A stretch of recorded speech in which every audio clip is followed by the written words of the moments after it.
Mama, leaving the hospital without your baby is perhaps the hardest work you will ever take. I remember the silence in the car riding back home. I felt deafening and staring at that empty crib in my bedroom. It brought a pain that I think only a NICU parent fully understands. You might feel helpless right now. You might feel like a visitor in your own child's life. I want you to take a deep breath in and slowly breathe out. I know this feeling because I have lived it. I am a labor and delivery nurse, yet even with all the medical training, nothing prepared me for the moment I became a cardiac NICU mom. Mamas, know that you are not a visitor in their child's life. You are their mother. And today I am going to share my story of how I bonded with my son through the wires, the CPAP, and the fear, and how you can too. Hi, mamas, and welcome to Healthy Pregnancy Guide. I am Manuela Ganko, your certified pregnancy coach, functional nutrition expert,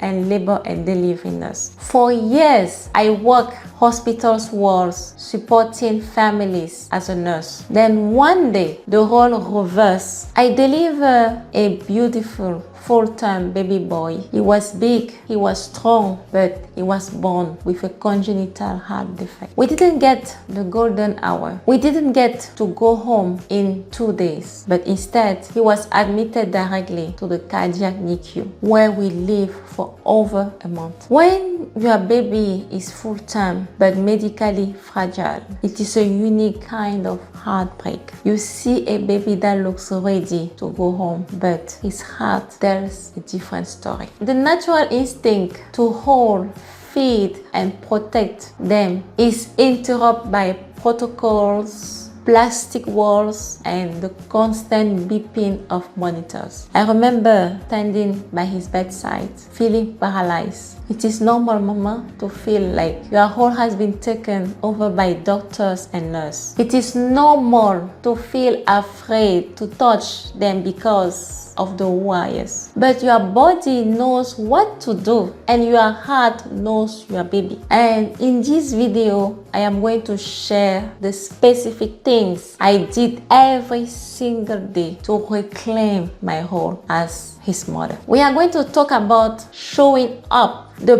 power of scent, and holding them through the fear and using your voice. This is my story of survival and connection. Know that you and your baby are a team. So let's talk about how to stay connected with your baby while he or she is in the NICU. So the first thing I decided to do the moment they take him away was that I will be present. Yes, it sounds simple, but mama, I know how exhausting it is. The postpartum recovery, the hormones, the emotional trauma, but I made a promise to visit him every single day. Even on the days when I felt like I was crumbling inside, I showed up. For over a month, that hospital home was our home. And I wanted him to know me, not just see me, but know me. So one of the most powerful things I did involved this: your scent. Yes, from the moment he was in my home, he was learning me. So in the cardiac NICU, the environment smells like antiseptic, plastic, and harsh soap. It smells like hospital, which is fine, but I didn't want my son to smell fear or medicine. I wanted him to smell his mother. So I wore the same perfume every single day. I put it before leaving my house and wanted that scent to trigger a memory in his brain that said, Mama is here. I would sit by his bedside, and even when I couldn't hold him yet, I would lean close so he could smell me. And eventually, when I held him, that scent was wrapped around him. So mama, if you are in this position today, like a few months ago, I encourage you to pick a scent and show up every day. Let your baby know that you are there. So the second tip was to hold my baby even through the fear. So now let's talk about the fear of touching your baby. My son was on CPAP, a machine that was helping him to breathe, and he was hooked up to cardiac monitors and IV. So it looked like he was trapped in a web of wires. As a nurse, I knew technically that he was stable, but as his mother, I was terrified. I was so scared that if I picked him up, I would dislodge a tube or hurt his incision or stress his heart. But I learned that my touch was his medicine when one day I told the nurse that I need to hold my son. And mama, guess what? It took 2 nurses to move him. One to manage the lines and one to help me settle in the chair. It was like an entire production just to get him from the bed to my arms. But once he was there, everything stopped. I couldn't stroke him because for cardiac baby,